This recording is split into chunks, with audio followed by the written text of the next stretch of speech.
self-love is looking at yourself in the eyes beyond and above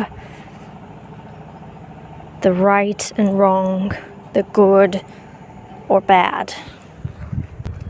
Self-love or love is these most profound eyes of profound understanding.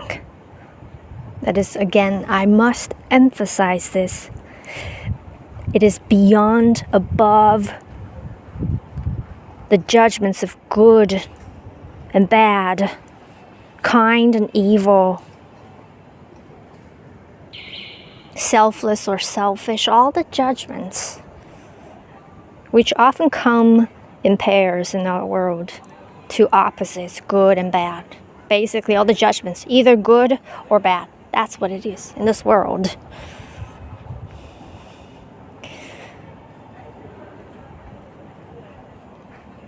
Give you an example of self-love.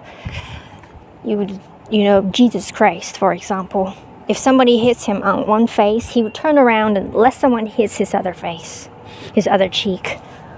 And you cannot do that. So you would think, without self-understanding, you think, Jesus is a much better person than I am.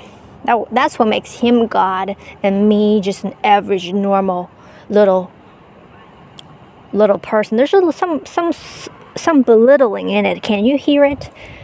Jesus is God, and I'm just this little normal person. Because Jesus can turn his other cheek, I cannot do that. And I accept it. I accept that I am normal and little and small, while Jesus is God. Again, I'm not religious. I'm just using Jesus as an example here for you to. This is not what self-love looks like, and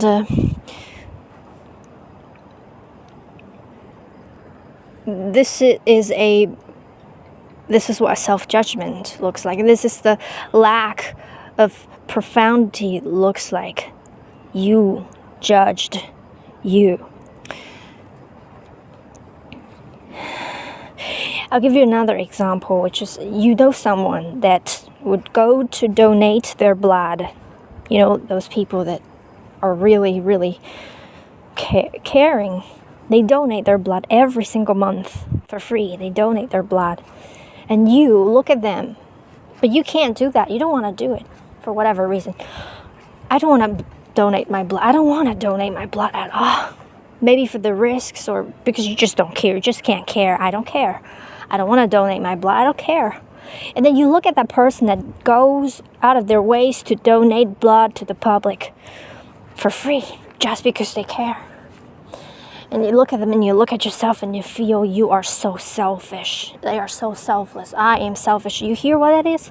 It is a judgment. They are good. Basically, all the judgments are saying either good, bad, good, bad. That's what judgments. That's the nature of judgment. Good, bad, good, bad. They are good. I am bad.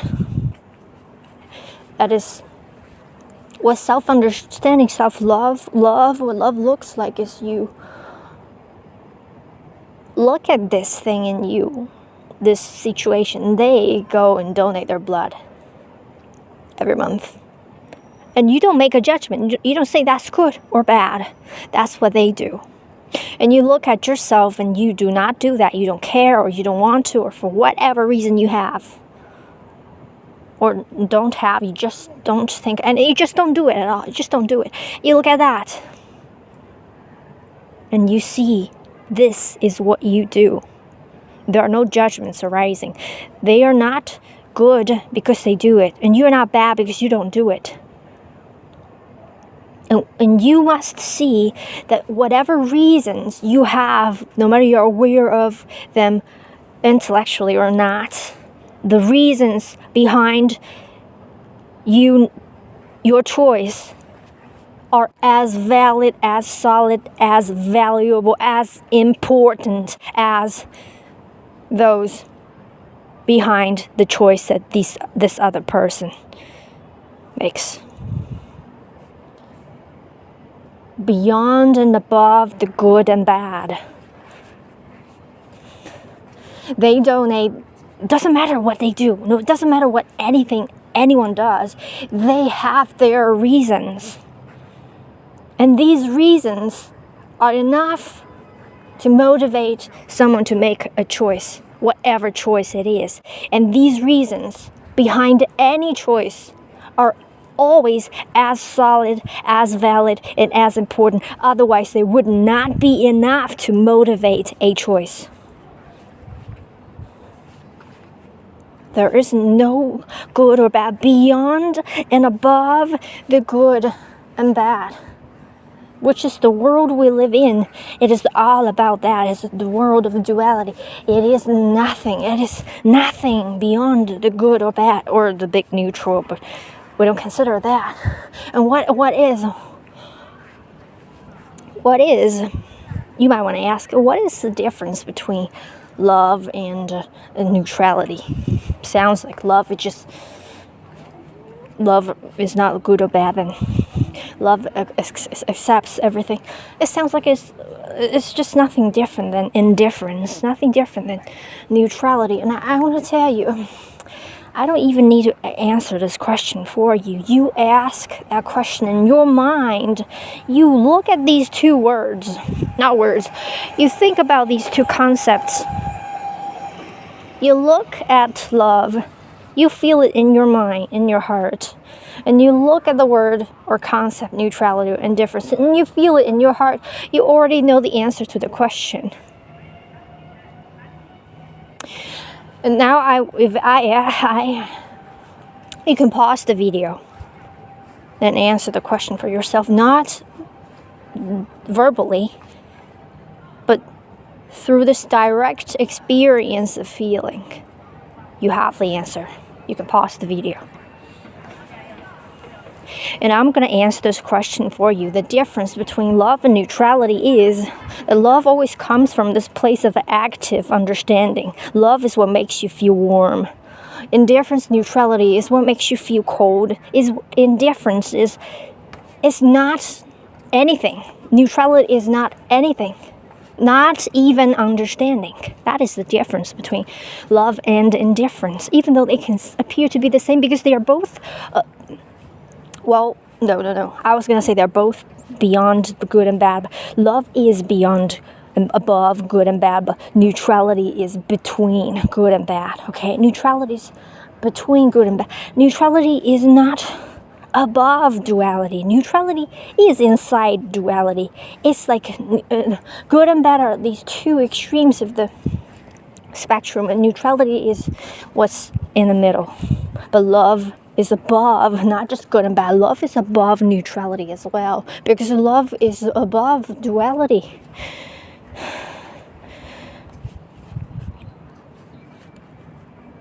And I just feel very profoundly touched by this understanding that I have come into today, right now, as I'm talking. And I'm deeply, profoundly touched. Because look at this world. It is a world of duality. And love is something beyond and above that. And we, billions upon billions of us, came into this world. It seems that everything is absolutely intentional, no matter it is the design of the world.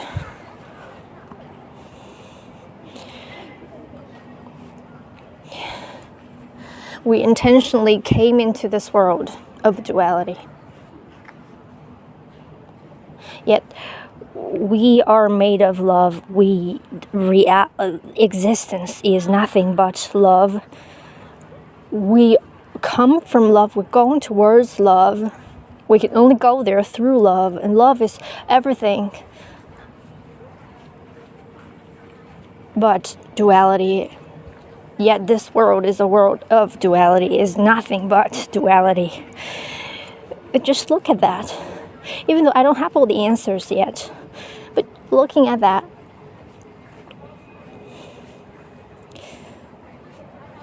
it just shocks me. It hits me in a way. I don't know how to explain. I'm sure you probably, at least some of you, must feel the same.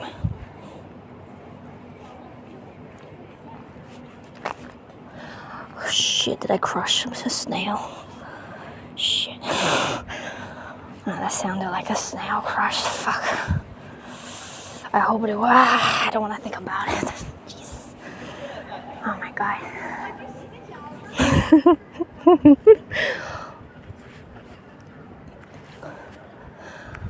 The sky is extremely beautiful right now. I don't know if I can show it to you. I don't know if the camera would be able to show that. Wow, it's extremely beautiful.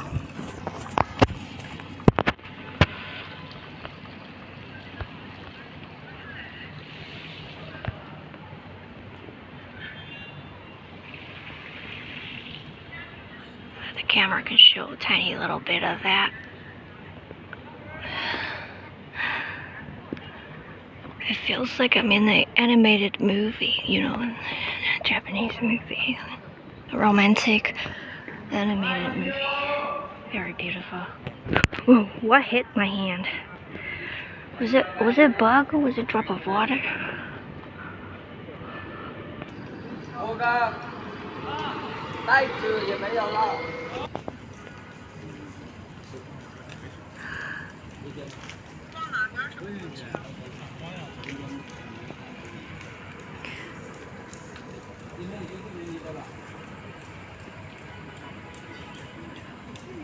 I am speechless. That is... wow. Like I'm in a movie.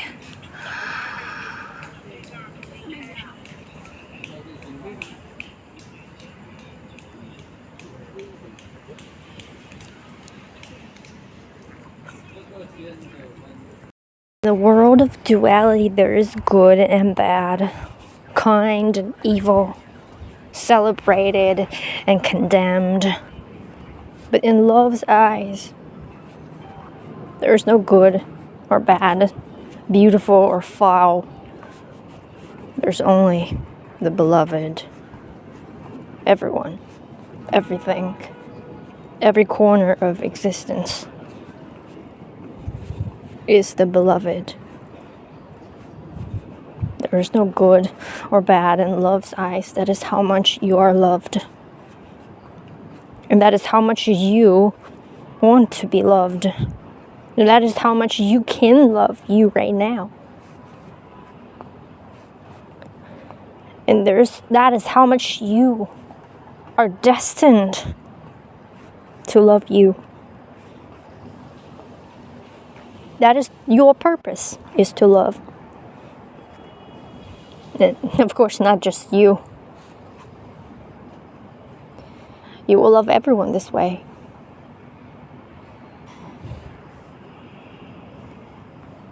The easiest way to love everyone is to love you.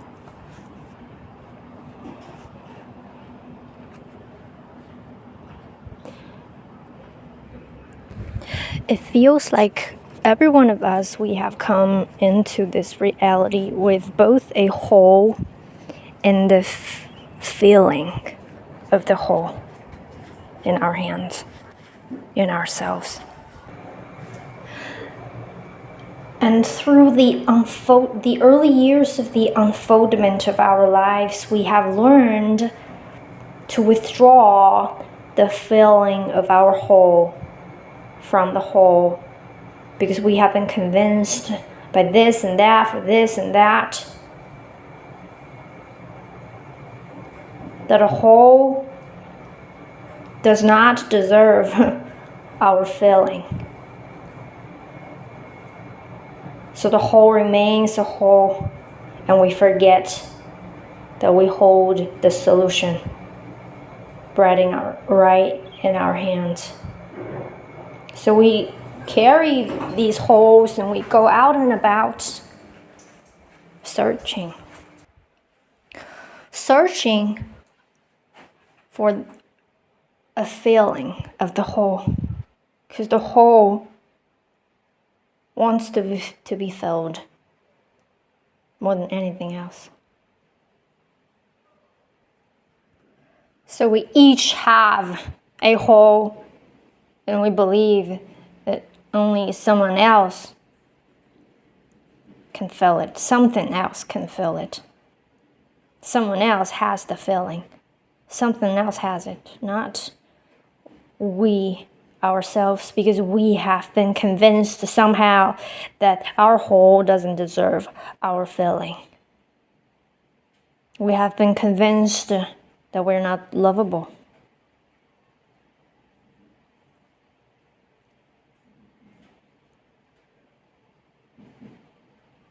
Because only the good deserves love, not the bad.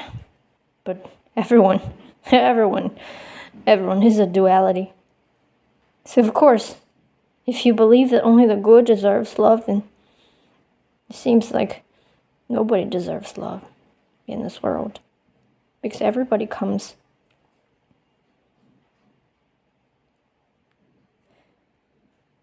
not with the good only. So we would worship some to be gods, and we would condemn some to be the devils. That seems to be exactly the case in our world, isn't it? And we not only do that to ourselves, to people, we also do that to every living things, to animals. Some we call them pests, devils for nature. Some we call them our best friends, our best whatever. We developed systems of rewards and punishment,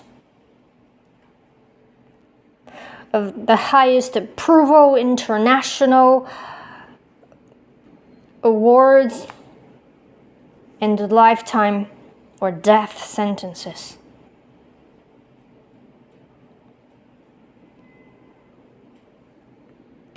We came deeply into this world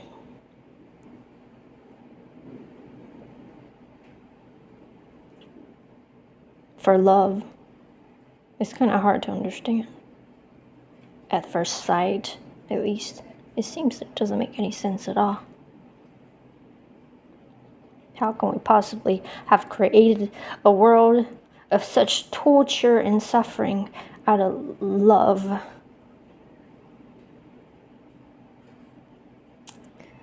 But then, suddenly, at this point of the video, I think we both can begin to understand that. And the profundity of it. Somehow.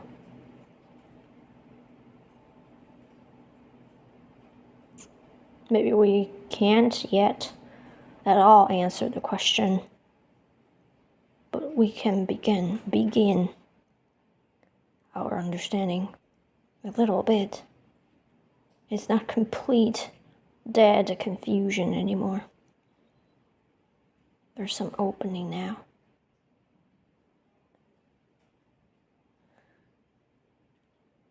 We're not completely clueless anymore.